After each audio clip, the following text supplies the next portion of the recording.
And at 10, the Bite of 83. The Bite of 83 is the inciting moment of FNAF 4. It's the reason the whole game is happening. Not the reason for the series as a whole, mind you, but considering how the main gameplay of this game is us having nightmare, fever, coma dreams, this bite is definitely an important one. And while yes, it's certainly disturbing to see on screen in 8-bit, I think it would be even worse to see it as a VHS tape. The realism that we would get from even like crappy footage is so bone-shaking that you can actually like feel as if you're in the situation. This whole genre of found footage really coming from the Blair Witch Project and its incredible marketing strategy. Like, I had a whole unit on marketing like this in college, okay? It's absolutely genius. And if that sort of style of cinematography was used to make like a whole FNAF movie, or even maybe just a couple of clips, we would all be sent screaming. And watching a kid get his skull crushed by an overpowered animatronic is definitely a shocking moment already. Also, did you know that only 17% of people who watch these videos are actually subscribed? You may not actually know that you're not subscribed, so be sure you check it. And if you aren't and you've watched this channel multiple times, click the button, okay? It makes me feel better about myself. And at 9, spring locking. Along the same vein as the Bite of 83 tape scenario, a found footage video from one of the missing children's spirits' point of view would be absolutely insane. Just like Blair Witch, but make it FNAF, and that's in essence what the spring locking is. Plus, I would love to get these things in more angles, especially the moment where William starts suffering for like the next 30+ years, okay? That would make me happy. This man has caused me so much suffering that I hope I get to see him suffer even more, okay? This wouldn't even be a scary VHS tape for me, okay? I'm sure the sound of the spring lock when it actually happens would spook me in the moment, but it would be quickly washed away by pleasure, because this goddamn mother hubber would be suffering right there with me. And not like in a 50 Shades of I want people in pain kind of way, but more like seeing him suffer would make me smile, okay? I'm not gonna like hit up Chica afterwards or anything like that, but I'm definitely not gonna lose any sleep over it, you know? And at 8, March of the Toreadors. If you're confused by this number, don't worry, I'm going to explain it real quick. March of the Toreadors is the name of the song that plays when you run out of power in FNAF. It's the song that plays leading up to Freddy's jump scare. It's also slowed down for the games, and it's a song released by Georges Bizet, released in 1875, and from my understanding, now in the public domain. And while that's interesting, I mainly use the name to illustrate the part of the game that I'm talking about. Having a tape or a Blair Witch style video of you running out of power would be absolutely terrifying, okay? I can imagine it. And if it was made in a realistic way instead of being something like FNAF VR or otherwise with just like some filters thrown on top of it, if it was actually real, it would be terrifying. Okay, that's the kind of thing that would give people nightmares, and actual nightmares, not like the ones that I have where I just wake up panicking, then I'm like, oh wait, no, like actually scary. Number 7, Springtrap's fate. Or really, William's fate, I guess? In Five Nights at Freddy's 3, there is a little cutscene via the minigames that we unlock where we learn of why Springtrap looks so gnarly. You end up finding him surrounded by ghosts and see as he attempts to disguise himself in the spring lock suit, only to have those locks malfunction and have him get impaled by all the screws and parts within that suit as it all suddenly releases. These little mini games and cutscenes always have the best bits of lore, but generally also give us the most disturbing scenarios and creepy stories, all in 8-bit. What's more, I love that although Springtrap is the villain here, the ghosts actually feel really malevolent. And I know they're just like innocent little ghosts, but I'm also like, you guys kind of seem sinister here. I like it. Number 6, Step Closer. I love the Fazbear Frights books. They just add a whole lot of creepy moments to the franchise and even provide us with some of the darkest stories overall. Step Closer is the title story of the 4th Fazbear Frights book, which shares its name. In this story, we learn how Pete, the older brother of Chuck, ends up being cursed by Foxy after visiting Freddy's and attempting to tease his younger brother. Foxy's song that he sings stays with Pete, and it's believed that the curse that Foxy placed upon him through that song is causing his eye and his arm to constantly be thrust into dangerous situations. Pete figures out how to cure himself of the curse and decides to make things right, but is killed before this can happen. In the end, despite being dead, Pete is somehow seemingly still awake and within his body, and is able to witness as his hand and eye are removed, as they are needed for another patient, and Pete is listed as an organ donor. Number 5, Phone Guy's Farewell. The final phone call that you do manage to get from Phone Guy in FNAF 1 comes through on night 4. This phone call is pretty dark, as with it we are able to piece together what may have happened to our helpful friend who has been guiding us through our first week with pre-recorded messages from what we assume must have been his final week on the job. This phone call, however, seems to imply that Phone Guy never got to finish out this week, as on night 4 he was attacked by the animatronics after likely running out of power. All we can hear is his voice somewhat frantic but attempting to hold it together as he asks us to check the suits maybe in the back room for him, as he plans on hiding out there before he is interrupted by Freddy's music and what sounds like an animatronic jump scare. Number 4. Room for one more. Still one of the most horrifying and haunting stories that we have received so far from the Five Nights at Freddy's franchise comes, for me, once again, from the Fazbear Frights books. The 1:35 a.m. story Room for One More is such a disturbing story that I cannot ever forget it. It really just stays with me. It recounts the tale of Stanley, a security guard who works at an underground facility, likely Circus Baby's entertainment and rental, and can't help falling asleep on the job because, well, he works nights. Mini arenas always come to visit him to ask if he will take them home with him, and he agrees to do so, but whenever he wakes up, they're seemingly gone. Oh well. We learn that what has really been happening is that they have been crawling into his body while he was asleep, making Stanley feel more and more unwell as the story goes on. But he doesn't realize why until the very end, when he actually witnesses one mini arena crawling inside him as he screams after she asks him if he has room for one more. Getting close to the end, and at number 3, the Afton ending. Okay, well, if you don't want to have the whole security breach game be a VHS, okay, how about the canon ending, or the Afton ending as some call it. The canon ending to this game is some of the most insane luck that Gregory experiences in his whole time at the Pizzaplex. This sort of thing is like catnip for these types of videos. I mean, when have you like looked at one of these or like watched a found footage thing and thought, wow, this is so unlucky? Never. Okay, they always somehow end up having like lucky thing after lucky thing happen to them. So let's take us falling into the room and then fighting off these robots. Just make it a damn VHS tape. Since honestly, trying to do the whole of Security Breach may be a little more ambitious than most people could reasonably expect, but that's just kind of the person I am, though. I end up thinking of cool things after cool things, so then I add them to the project, and then it inevitably becomes too ambitious that now it seems like a mountain I have to climb, so I give up. But then I also don't want to make the mountain smaller because all of these things would be so cool and I've already thought about them and want to include them. So yeah, it's happened with literally every project that I've had in mind, and it sucks. So how about this one, we just cut it down to the Afton ending. Is that better for anyone who can actually animate and do it properly?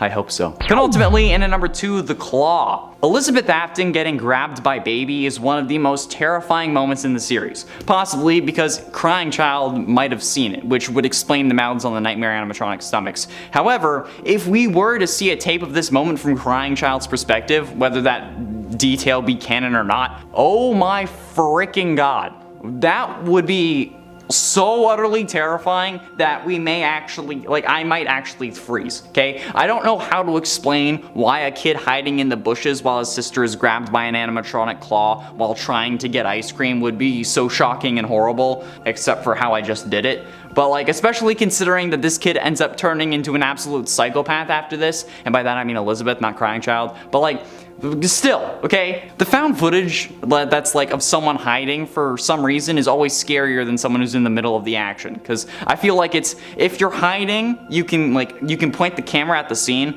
but if you're filming it and you're in the action, you're just filming your feet as you run away, because you know you're focused on running away, not filming it. Plus, like, in general, this is just a f***ed up thing to watch happen, be it in person or on video. And finally, in at number 1, scoopening. Okay, now, I know that you may be mad and may think that this is a stupid point, but hear me out, okay? The scooper may seem like a weird but normal thing, at least by FNAF standards at first, but like with the blueprint revealing how this thing actually works, seeing this in third person from found footage would be absolutely atrocious. This thing can inject whatever it ends up scooping with Remnant, which is a molten metal possessed by souls, and it keeps a person alive after removing their insides, replacing it with robot parts, and then having those robot parts leave that body. In essence, just making that person a walking case of flesh.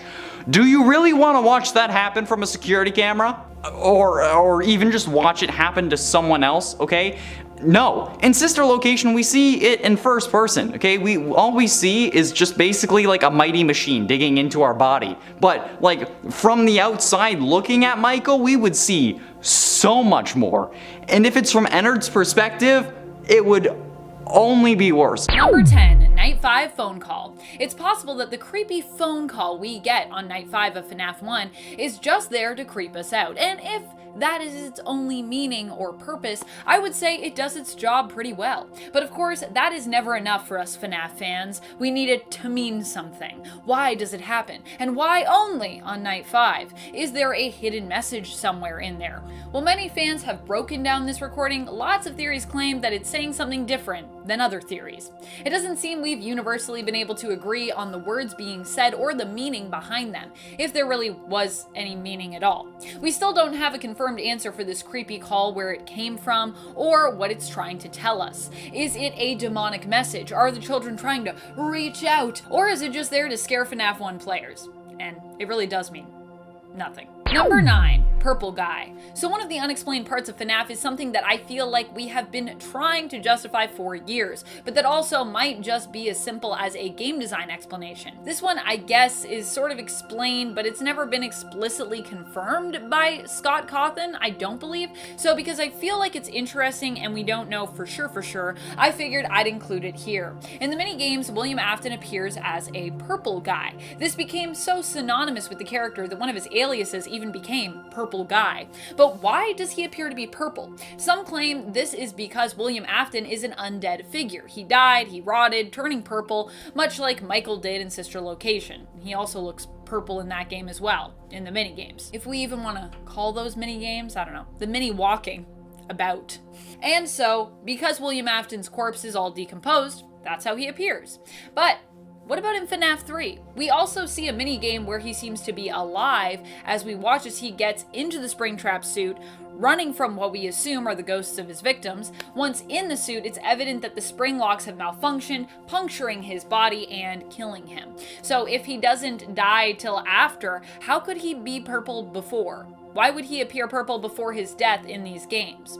Well, some have theorized it's to make the character stand out. A Redditor by the username of Stray Dogs actually suggested that it is actually because of the style of old Atari 2600 games. William Afton is actually a shadowy figure. Those old games usually only had a black backdrop. So for anything that was supposed to be shadowy, you would use purple or something to avoid it blending into the background. I think that's actually a pretty good explanation. So I know I said unexplained, but that one might be explained because I just think it makes sense. But let me know what you think. Is it rotting, or is it old game styles, or do you still feel like we don't have an answer for it yet? And friends, before we move on to the next spot, just a quick reminder to give this video a thumbs up. If you love FNAF videos, make sure you show us you love them so we can make more content for you. Number 8, Bellora's Song. Something that continues to haunt me is Bellora's Song. Many fans believe that Bellora is a stand-in for William Afton's deceased or simply ex-wife, who left him in some kind of permanent capacity, whether through death or just by choice. Bellora's song that she sings seems to play into this theory very well. Bellora sings about wanting someone to come join her, someone who is secluded, seemingly in mourning, and who has no joy left in their life. The idea here is that Bellora is echoing the feelings of Afton's wife, who felt that William was lost to her because of his work, and possibly because of an accident that caused them to lose a child, also adding distance between them. Bellora sings, "All I see is an empty room, no more joy, an empty tomb. It's so good to sing all day, to dance, to spin, to fly away."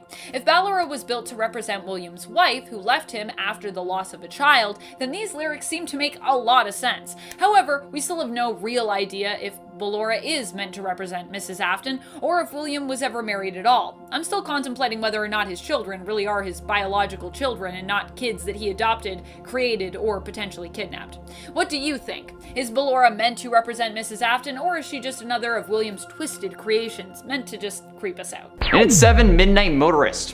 While the gameplay of Midnight Motorist itself is pretty simple, the intrigue comes from the hidden lore that we get from this game, all of which is fairly well known to my knowledge. I'm pretty sure everyone knows it, actually. You know how it's called later that night in the files, and the secret area at the bottom that leads to the whole other section with the Mustard Man and whatnot? Okay, good. Glad we're caught up. So, imagine that whole Mustard Man minigame section as a VHS tape. That would be pretty damn freaky, right? I mean, like, especially given the location and the fact that this is a house alone in a clearing in the woods, okay? Very Blair Witch Until Dawn kind of location there, alright? And even if you want to just use the gameplay of the minigame itself, that's still pretty terrifying. And you know what? Maybe even more so. I've said this multiple times, but the idea that anyone we pass on the street could have just walked away from a gruesome murder is something that is, I think, at least, is one of the scariest realities we all face. Like, I've made jokes like you're only alive because every human you've seen has chosen not to kill you, and in reality that has way more truth to it than you would think. And this VHS tape would be like any other. But considering how later that night is commonly seen as later in the night William killed Charlotte, I think the implications of it would be pretty horrifying. And at 6, security breach. All of it. Considering how there are cameras all over the Pizzaplex that we are able to tap into somehow using our Fazwatch, I think it's fairly safe to say that this would be a realistic idea. And honestly, I think all the security breach moments could work as a tape. I mean, like, come on, okay? Especially when Vanny distorts the camera around her and makes herself invisible to Freddy, okay? An invisible psycho bunny out for blood, chasing a kid around a giant Chuck E. Cheese mall for 6 hours? Tell me that doesn't already sound like a horror movie. Especially when you throw in like the low quality video that is associated with old security cameras and VHS tapes, okay? Slap on top of that some well-placed static at intense moments, and boom, you have yourself the next Paranormal Activity series. I just think that the concept of security breach as a whole would do well with this style of video. But if you want me to be more specific, give me a minute and I will be. Halfway through into number 5, finding Springtrap. Now, this is a moment that we actually didn't get to see, but the guys who opened Fazbear's Fright in FNAF 3, they found Springtrap in that back room, right? So why not have a tape of them actually finding the body? That would be some freaky shit, man. Especially considering how we know exactly what happens because of this discovery. The pathetic fallacy of these guys not knowing what they've done, but everyone watching knowing what this leads to, already creates a pretty damn compelling feeling. But then throw in the horror and the fact that we know it's William Afton hardly clinging to life because he's stuck here until the one you should not have killed decides to let him go, and it just gets worse. But they also think that it's an animatronic that somehow just still works. So yeah, definitely something that would be an insane tape. Add to that the fact that we haven't actually seen this before, and I think we all love it. And at 4, Security Puppet.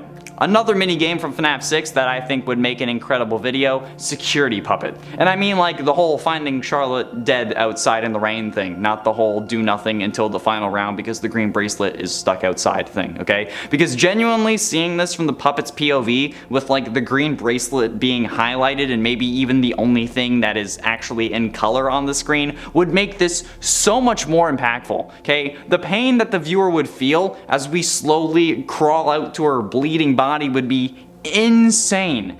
And imagining like the sound effects of like faint screaming or like crying from Henry that we could also have in the background that gets slightly louder as we crawl, I'm actually getting chills right now. It doesn't even need to actually look realistic. You could do this in Source Filmmaker, and as long as the atmosphere is right and you have the sounds right and whatnot, it would be absolutely horrifying. Okay, I would hear those screams as I'm falling asleep, and I'd probably never be able to sleep again. Just saying. Number 3, Shadow Bonnie and Golden Freddy. Why do Shadow Bonnie and Golden Freddy crash your game? This is a mystery that still seems unexplained. I guess we could just easily explain it away with the fact that antagonists in the game each simply have their own thing that they do, their own way of punishing you, and this is Shadow Bonnie's and Golden Freddy's way of doing so. If you are not proactive enough, that is. Still, it seems very meta in comparison to some of the other punishments, as this punishment isn't something that happens to the character you're playing as in-game, like losing power, being unable to access your screens, doors getting stuck open or closed and things like that. But instead, it's something that happens outside of the in-game environment, affecting you as a player, not you as a character in-game. So what does that mean? What does that mean? Does it mean anything? Number 1. The murders. One of the greatest mysteries is also one of the most important ones, especially when it comes to understanding the most prominent character in the franchise, William Afton. The murders that he committed still baffle players. We also don't even really know if he committed all of the murders. Recently, there has been some doubt based on evidence found in the Fazbear Frights books as to whether or not he could actually have maybe an accomplice, possibly Vanny, and even more ridiculously, I don't know, possibly a time-traveling Vanny? I don't know. Why William Afton seeks to kill is still a huge unexplained question in the game, and one that is crazy, crazy important, because it would also help to explain ideally so many other things that William has done. The murderous events that have been referred to in the lore, and the why behind them remains one of the most puzzling and most important mysteries that FNAF has given us. Number 10. The Vent Story. In Sister Location, we learn of the fate of someone else who crawled through the vents previous to us. And surprise, surprise, it's not good. It's not a good fate. The thing that I think makes this moment so dark is the levity that it's given in its retelling. As we crawl through the vents, it's an angsty teenage-voiced hand unit that offers to tell us a funny story. The story goes that a dead body was once found in the vent that we are in. Hand Unit admits the story isn't that funny, but falls back on the fact that, hey, it was a story.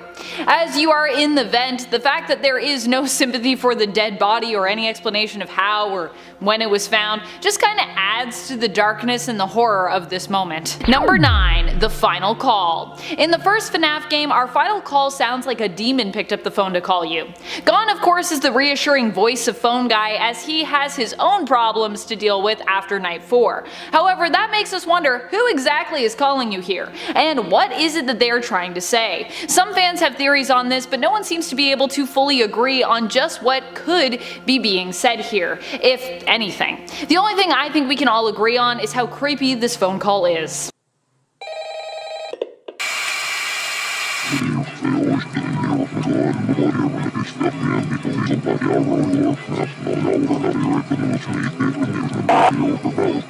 And friends, before we move on to this next spot, if you are loving this list, be sure to show it by giving this video a thumbs up. And be sure to check out our FNAF playlist for even more FNAF videos. Number 7. Crying Children? One thing we still aren't sure of is who exactly the crying child is. What's more, we have a few different crying children that pop up throughout the series. Usually when we talk about the crying child, we're talking about the character who appears in FNAF 4. But for the purpose of this point, what I'm actually curious about is your theories on the crying child or children who appear in the games previous to number 4. You can see hints of them in the games prior, but you'll definitely have spotted them in FNAF 3. There they show up prominently in mini-games, including in the Happiest Day minigame, where the crying child there must be given cake. Who are these crying children hinted at in previous games? Are all these appearances a cry back to the crying child, or are they all different children who just happen to all be miserable? Are they all victims? I have so many questions about everything. I'm like, this probably, but also we still don't know, so what's going on? Number 6, the end of Sister Location. One of the endings for Sister Location, not the true ending, but still, shows us that despite us managing to survive the night and escape Ennard, if that's the ending you get, avoiding getting scooped, even when we make it safely home to watch our soaps, we're not truly safe. Instead, we are pursued by Ennard, who somehow manages to escape the facility without us, even though that was the whole point of needing to scoop us in the first place, was to be able to escape.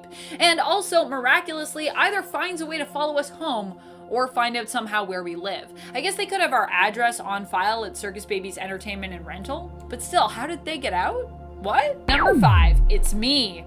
It's me is a phrase that pops up all over the place in FNAF 1 and is classified as being a hallucination. But what does it mean and where does it come from? There are a wide variety of theories on this subject, but many of them differ. One thing that many have in common is they believe the words "it's me" are coming from the animatronics, but whether the phrase is intended to be malicious, reassuring, or simply is some kind of plea for help from the spirits that haunt those animatronics remains to be decided on. What's more, these are just theories about the phrase. We still don't really have any definitive proof that tells us exactly what "it's me" is meant to refer to and why it shows up all over the place in FNAF 1, from Foxy's sign here and there to background posters to simply appearing on your screen in accompaniment with either Freddy or Bonnie. That is, of course, if you get that glitch. Because it doesn't always show up, but it can. Number 3. Hangman. The fate of the workers in the lore and stories is really what gets me while in the game, because you yourself as the protagonist are meant to be a worker at this place.